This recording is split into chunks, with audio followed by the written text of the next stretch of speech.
I don't feel scared or angry.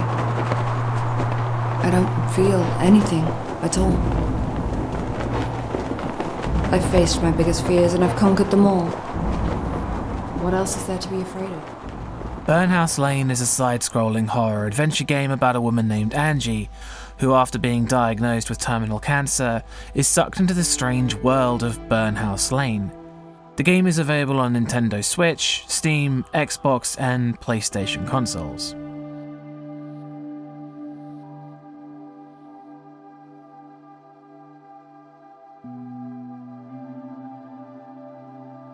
Atmosphere.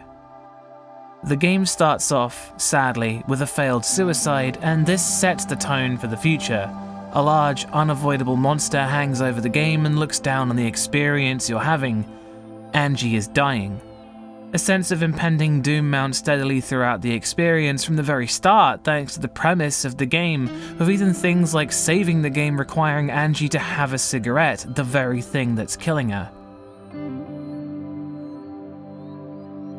While it starts off with a tremendous amount of sadness, the atmosphere changes a great deal throughout the game, with her leaving for the countryside for a job where she takes care of an old man who's suffering from dementia, and then discovers Burnhouse Lane, the surreal, dark but warm world between worlds, and whilst it's initially foreboding, it's sometimes a welcome break from the real world.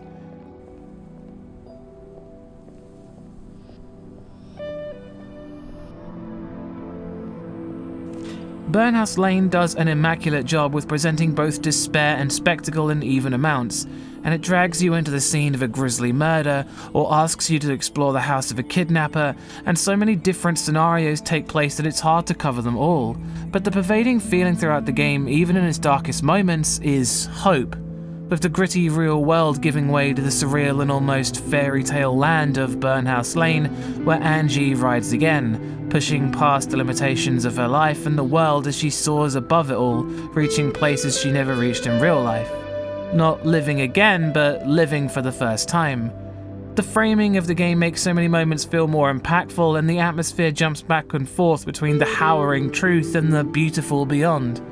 What it does best is presenting an almost exaggerated version of the real world where you're powerless to fight back against the real threats that Angie is forced to deal with. It can be ugly, it can be beautiful, it can be sad, and it can give you an uplifting hope, but usually, always at a cost.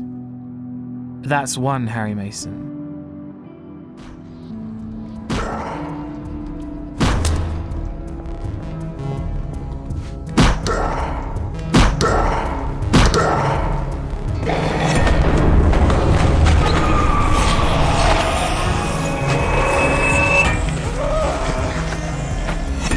Scares. The game is quite long and tries quite a few different things, though what would be a limitation is actually a strength in the way it's designed. The side-scrolling. It makes the combat, the chase sequences, and the enemy encounters not only work, but actively be more intense because of how short of a plane you have to work with, and how some enemies can come up behind you, or how an obstacle can cause a failure, as well as things lurking off the side of the screen.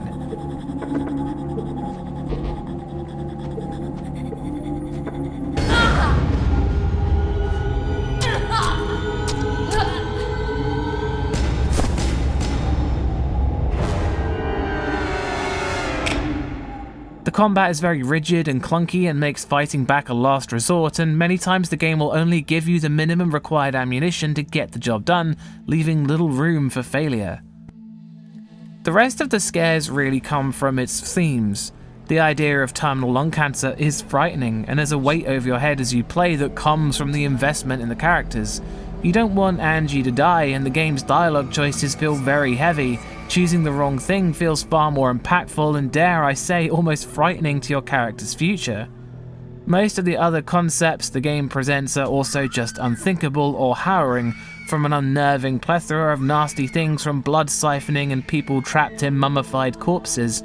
But the game's scares are limited. It's got very few traditionally frightening moments, but a ton of unpleasant or frightening concepts concocted by some equally vile antagonists that Angie faces throughout the game, with the scariest one that hangs over all others being death itself.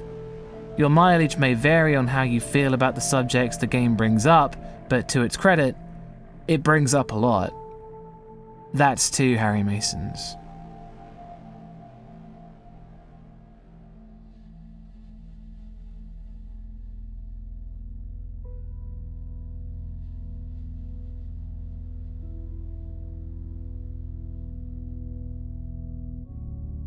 Sound design.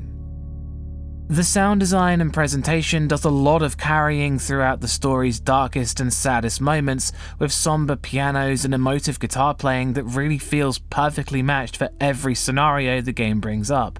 There's so much variety, from rock tracks for fights to mandolin or some other instruments to provide feelings of hope and determination. The game's themes vary so much, but the music is always right there to amplify its moments.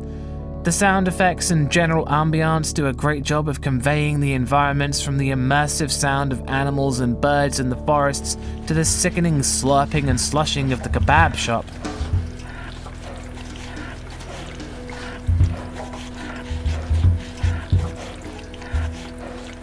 Many of the sound effects do a great job of making the gory moments even worse due to their realistic nature.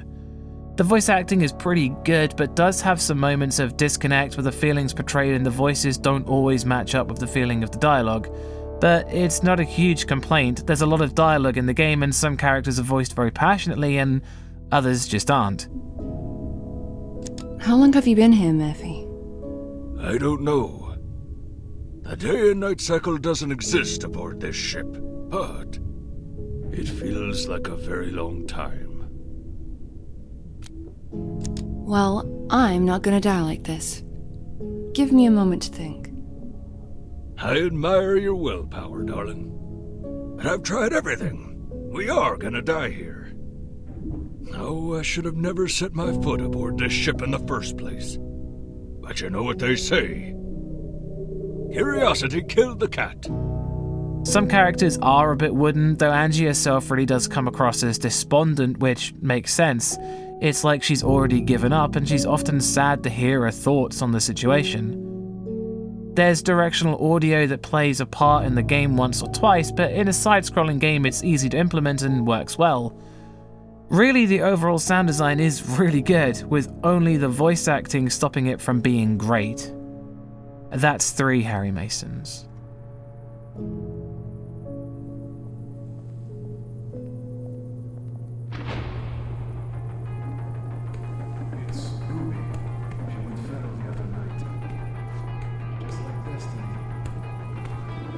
Gore. The game's gore is quite pronounced in several moments you experience it, with certain chapters being generally gorier than others. Most of the gore is in a nice variation of blood effects that splash outwards and some stains on the walls, and as I said earlier, many of the things you end up encountering are still within the bounds of realism and are deeply disturbing as a result, from amputees to people with abnormal obsessions with blood.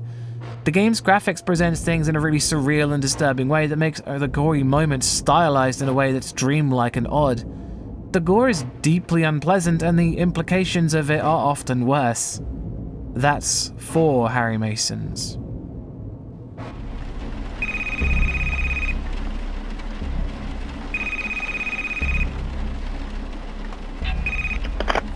Hi Angie, it's Tracy from the agency. I have good news. A job's come up, and it's a big one, just like you wanted.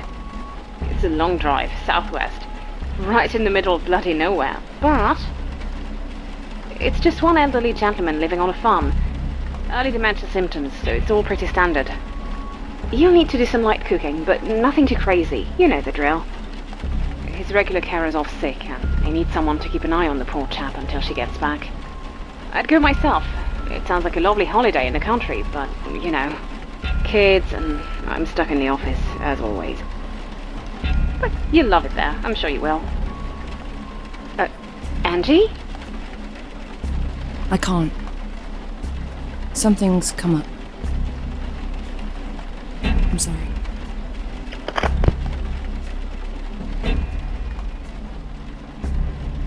Story. After a failed suicide attempt, Angie Weather, a nurse from the city, leaves her seemingly empty life behind to take care of an old man with dementia in the countryside, all the time bearing her own burden with a diagnosis of terminal lung cancer.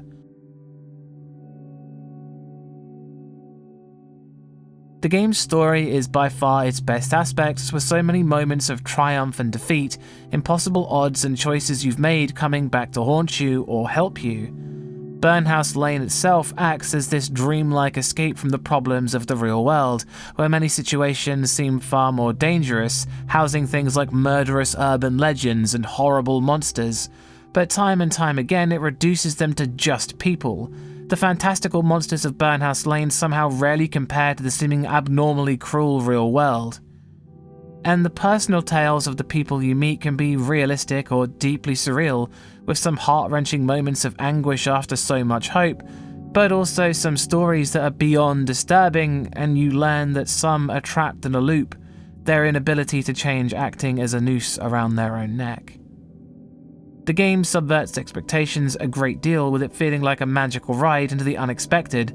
Angie's story is one of someone who's already got nothing, but is given the chance to live again, and the journey you go on together is really something special.